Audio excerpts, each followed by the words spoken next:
Olá, amigos! Sejam bem-vindos a mais um podcast Querigma.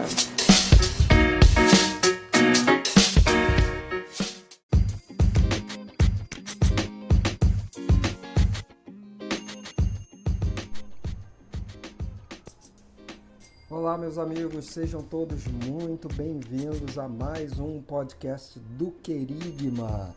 Sejam todos bem-vindos, eu já quero agradecer a sua presença, já quero agradecer a sua audiência, a sua participação aqui conosco e quero também falar para vocês que o Querigma está nas principais distribuidoras de podcast, seja o Spotify, seja a Deezer, seja o Google Podcasts ou no iTunes. Nós estaremos nessas principais plataformas de distribuição de podcast, assim como você poderá achar o Querigma também nas redes sociais, ok?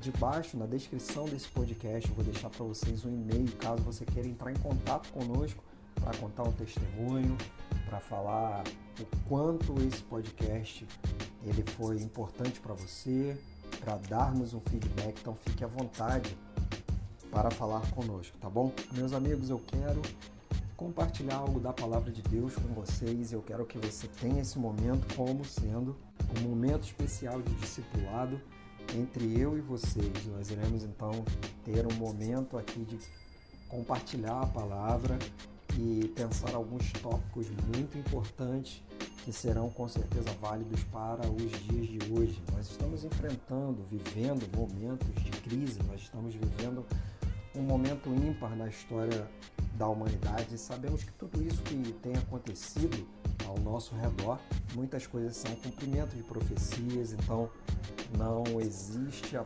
possibilidade de pensarmos diferente, né? Então a Bíblia ela tem se cumprido a cada dia.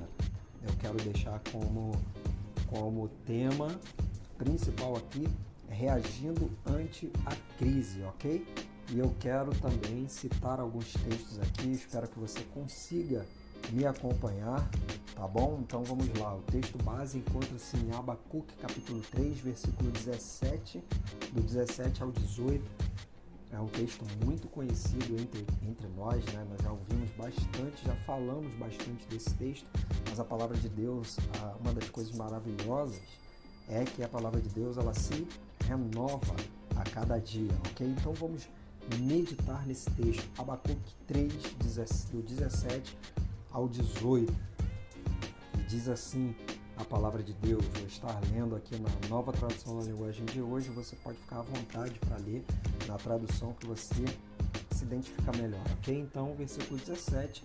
Ainda que as figueiras não produzam frutas e as parreiras não deem uvas, ainda que não haja azeitonas para apanhar, nem trigo para colher, ainda que não haja mais ovelhas nos campos, nem gado nos currais, mesmo assim, eu darei graças ao Senhor e louvarei a Deus, o meu Salvador. O Senhor Deus é a minha força. Ele torna o meu andar firme como o de uma corça e me leva para as montanhas, onde estarei seguro. Meus amigos, nós estamos vivendo, o mundo atual está vivendo algo muito contundente. Nós estamos em um período, como eu disse no início, ímpar da nossa história. Então, o que nós conseguimos observar no mundo atual? Nós vemos uma situação em que guerras e rumores de guerra têm se levantado. Olhando o contexto do livro de Abacuque, nós percebemos que no capítulo 1, Abacuque faz uma oração a Deus.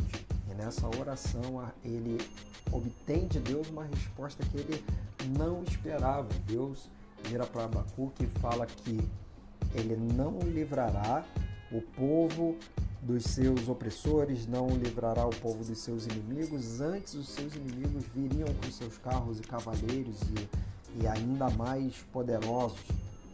Só que na metade do livro, Deus dá uma palavra de esperança para Abacuque. É exatamente sobre esperança que nós queremos falar nesse momento aqui, nessa palavra, tá bom?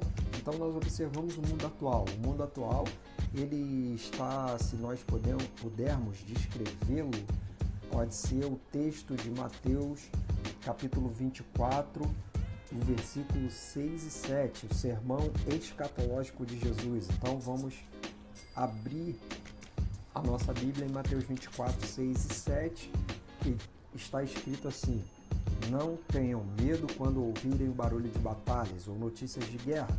Olha o que Jesus está dizendo: não tenham medo. Tudo isso vai acontecer, mas ainda não será o fim. Versículo 7, uma nação vai guerrear contra outra, e um país atacará outro, ok? Então, em outra tradução, nós encontraremos: se levantará nação contra nação, ou nação contra nação. É um país dividido, é um país lutando contra si mesmo. É a polarização que nós estamos vendo. Nós estamos vendo uma polarização nos Estados Unidos, nós estamos vendo uma polarização aqui no Brasil também, né? Conservadores contra progressistas, de uma certa forma, né? Nós estamos vendo direita contra a esquerda, muito polarizada, lutando entre si, uns contra os outros. Então isso é uma nação contra nação. Nós veremos reino contra reino também, ou seja, uma nação contra um reino contra outro reino, um país contra outro país. E isso está bem claro nos dias de hoje. Isso é um item, um tópico que nós podemos observar com os nossos próprios olhos. Outra coisa que tem acontecido é uma guerra fria. Nós sabemos que existe uma guerra fria 2.0, se assim podemos chamar, onde esses reinos têm se armado de tudo que podem, inclusive de um poderio militar e bélico.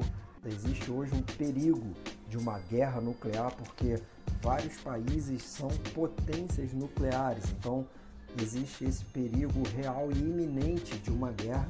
E aí, obviamente, ela deixaria de ser uma guerra fria para se tornar uma guerra aberta, uma guerra declarada. Mas vamos encontrar na palavra de Deus o nosso alento, vamos encontrar na palavra de Deus o nosso norte, para que possamos permanecer firmes nesse momento, para que possamos reagir bem ante a crise que o mundo está entrando nesse momento. E, meus amigos, nesse momento, durante essas crises, esses momentos de crise, algumas pessoas têm reações diferentes. Então, alguns ficam com o coração completamente desanimado. Desde o ano passado, desde 2020, nós estamos vendo surgir ou sair do coração de algumas pessoas aquilo que já não andava bem. Então, a situação de crise só manifestou o coração de alguns, porque alguns casamentos acabaram, porque eles já não vinham bem. Então, a crise só potencializou aquilo que não estava bem. Por quê? Onde não existe base, onde não existe fundamento, onde não existe alicerce, qualquer vento pode ser capaz de derrubar, de nos mover do lugar onde nós estamos. Então nós estamos percebendo alguns ficando com o coração desanimado. Nós temos visto outros tantos caírem em informações manipuladas pela própria mídia e pelas redes sociais. Nós estamos vendo essas mesmas pessoas caírem em desinformação.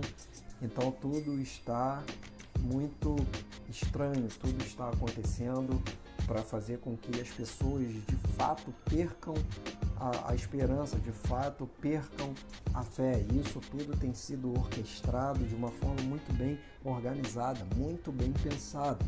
Então hoje o que nós podemos extrair de fundamento nesse texto para que possamos permanecer firmes? Então eu vou compartilhar com vocês 3 fundamentos para quem é discípulo de Jesus resistir aos tempos de crise. Então vamos lá, 3 fundamentos para nós somos discípulos de Jesus reagirmos aos tempos de crise. Então o primeiro tópico ou o primeiro fundamento é permanecer. Nós precisamos permanecer. Permanecer onde? Permanecer primeiro de tudo em Cristo, tá? E aí eu peço que você abra a sua Bíblia aí junto comigo em João, capítulo 15. Vamos lá juntos? João, capítulo 15, oração sacerdotal de Jesus, tá bom? Os versículos. A partir do versículo 1, olha só o que Jesus disse: Eu sou a videira verdadeira e meu pai é o lavrador. Todos os ramos que não dão uvas, ele corta, embora eles estejam em mim. Mas os ramos que dão uvas, ele poda, a fim de que fiquem limpos e deem mais uvas ainda. Vocês já estão limpos por meio dos ensinamentos que eu lhes tenho dado. O versículo 4, preste bem atenção. Jesus vai dizer, continuem unidos comigo. E talvez na versão que você escolheu para estudar esteja escrito, permaneça em mim. E aí ele vai continuar, e eu continuarei unido com vocês. Então, permaneçam em mim e eu permanecerei em vós. Pois assim como o ramo só dá uvas quando está unido com a planta, assim também vocês só podem dar frutos se ficarem unidos comigo. É o que disse Jesus. Então a primeira coisa que eu tenho que fazer no momento de crise é permanecer em Cristo, estar com as minhas raízes profundas nele, estar com as minhas raízes fincadas em Cristo. Quanto mais eu estiver fundamentado em Jesus e naquilo que ele diz sobre mim, aquilo que ele diz sobre você, mais você conseguirá sobressair ou reagir bem ante a crise. Então, permaneça em Cristo, permaneça no mundo. No mundo? No mundo. Olha só o texto que se encontra dessa vez em João 17, só andar alguns capítulos, né? Nós estávamos no 15, ande, pule um capítulo 16, no capítulo 17, a partir do versículo 15, olha o que diz Jesus. Não peço, Jesus orando a Deus, né? Fazendo essa intercessão, oração sacerdotal de Jesus. Não peço que os tires do mundo, mas que os guardes do maligno, assim como eu não sou do mundo, eles também não são, que eles sejam teus por meio da verdade. A tua mensagem ou a tua palavra é a verdade. Assim como tu me enviaste ao mundo, eu também os enviei. Então Jesus que nos enviou ao mundo. Então, o lugar que você nasceu, meu amigo, minha amiga, o lugar que você nasceu, o lugar que vocês cresceram, o país que vocês nasceram, ou se vocês não estão mais no país de origem, talvez estejam em outros países agora, mas saiba de uma coisa, Deus te fez para um propósito, e o propósito é muito claro, para que você fosse às nações, para que você estivesse no mundo, mas que você fosse a diferença nesse mundo, para que você estivesse aqui não sendo daqui, porém, o intuito, o propósito da sua vida é alcançar pessoas, alcançar almas. Então, nós não podemos pensar num evangelho escapista. Isso deu um problema antes do nascimento de Jesus, no primeiro século, existia uma seita chamada os essênios, tá? Os essênios eram o povo do deserto. E aí o que fazia essa seita, né? Eles, quando perceberam que o templo estava completamente corrompido, eles foram para o deserto, porque eles não queriam se contaminar. Agora eu pergunto para vocês, se o juízo de Deus começasse no primeiro século, onde você acha que cairia o juízo de Deus primeiro? Obviamente, o juízo de Deus cairia sobre todos aqueles que viviam uma vida ascética. O ascetismo é um problema para nós. Nós estamos no mundo, não somos do mundo, porém, nós estamos no mundo com um propósito. Então, viver uma vida ascética ou optar pelo evangelho escapista, tomara que Deus me tire daqui, tomara que Deus me leve daqui, tomara que eu encontre um lugar para ir onde eu não poderei me contaminar, não poderei sofrer influência de ninguém.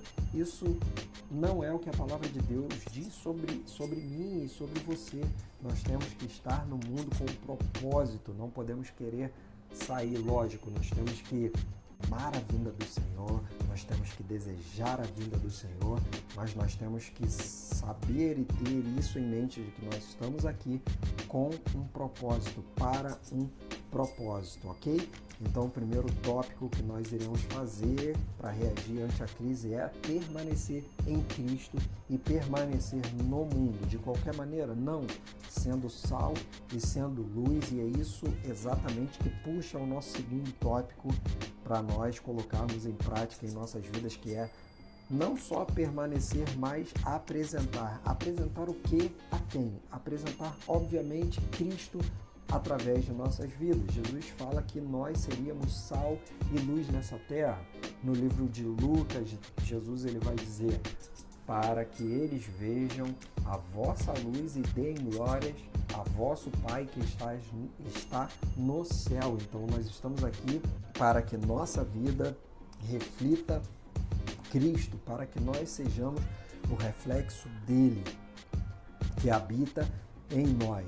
E por isso nós fomos enviados, por isso nós fomos, Jesus ele nos capacitou e tem nos capacitado para estar nesse presente momento da história, que o mundo está observando todas essas coisas acontecendo. Então tudo está dentro do plano de Deus e você precisa crer nisso, você precisa acreditar que você faz parte do remanescente que fará a diferença nesses tempos, nesses últimos dias, ok? E sem perder a fé e sem perder a esperança. Então, permaneça em Cristo e no mundo, apresente Cristo através da sua vida, sendo sal e sendo luz. Nós devemos ser pedestais para que Cristo apareça. E o terceiro tópico que eu quero compartilhar com vocês é proclamação. Então, se existe um momento onde a palavra de salvação, a palavra do Evangelho se faz muito mais necessária,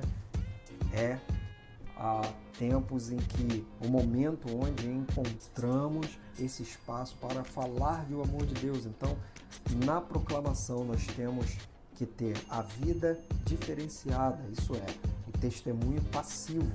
O testemunho passivo é o testemunho que nós damos com a nossa própria vida, para que depois seja necessário falarmos, para que ganhemos a oportunidade de estar expressando com palavras. Mas, primeiro de tudo, a nossa vida tem que ser a nossa pregação, e isso é chamado de testemunho passivo.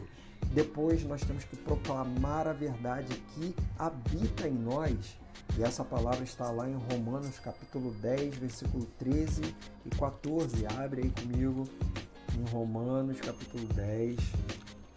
Olha só o que a palavra de Deus vai dizer. Vamos lá.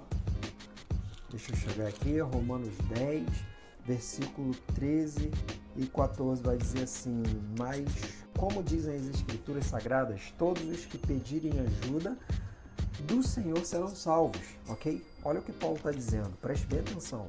As Escrituras dizem: todos os que pedirem ajuda do Senhor serão salvos. E o versículo 14, ele vai falar qual é o processo. Mas como é que as pessoas irão pedir se não crerem nele? E como poderão crer se não ouvirem a mensagem? E como poderão ouvir se a mensagem não for anunciada? E como é que a mensagem será anunciada se não forem enviados mensageiros? As Escrituras Sagradas dizem: como é bonito ver os mensageiros trazendo boas notícias ou boas novas. Então, nós precisamos ser essas pessoas, esses mensageiros que proclamarão a palavra do Senhor, o ano aceitável do Senhor. Nós ainda estamos nesse período de ano aceitável. Então, o que nós temos que fazer é proclamar a palavra de Deus. E para proclamarmos essa verdade que habita em nós, é necessário, mais uma vez, termos uma vida diferenciada, que é aquilo que nos dará a base para podermos fazer essa proclamação com maior eficácia. A você abrir lá em 1 Pedro capítulo 2, versículo 9, que está escrito assim: mas vocês são a raça escolhida, os sacerdotes do rei, a nação completamente dedicada a Deus, o povo que pertence a Ele. Vocês foram escolhidos para anunciar os atos poderosos de Deus, que o chamou da escuridão para a sua maravilhosa luz. Então, nós somos reis, nós somos sacerdotes, nós somos a nação completamente dedicada a Deus. E quando isso faz sentido para nós, quando eu consigo entender que eu sou nação santa, eu sou povo escolhido, eu sou rei e sacerdote, reis sacerdotais, né? Sacerdotes ou sacerdotes do rei, eu consigo viver os princípios e valores do reino de Deus e fazer com que a minha vida seja transformada e através da transformação da minha vida eu consiga alcançar outras pessoas. Meus amigos, o mundo hoje está muito longe dos valores e dos princípios do reino de Deus. E para nós que nascemos e vivemos nessa geração, nós temos a oportunidade, esta é a oportunidade para engajarmos e fazermos a diferença, crendo que Deus ele continua sendo Deus, crendo que o reino de Deus é inabalável, a glória desse mundo irá passar e Deus é capaz de transformar toda circunstância através de nós. Então Deus quer nos usar para nós sermos influentes nesse mundo. Você, meu amigo, minha amiga, você foi guardado, escondido pelo Senhor para se manifestar exatamente nesse tempo. Ok? Então espero que essa mensagem tenha alcançado seu coração. Fiquem todos na paz. Valeu!